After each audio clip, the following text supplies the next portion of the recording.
Hazrat Abada bin Abdullah Yahya bin Adam Israel Mansur reported in the same way. Israel from Amash, from Ibrahim, from Alqama, and he reports the same from Hazrat Abdullah bin Masud radiyallahu anhu. Aswad bin Amir corroborated him from Israel.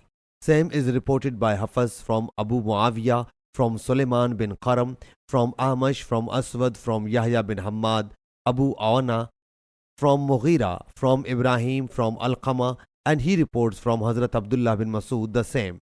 Ibn Ishaq from Abdul Rahman bin Al-Aswad, from Asad bin Yazid bin Qais Nakhai, and he has reported it from Hazrat Abdullah bin Masud radiyallahu anhu.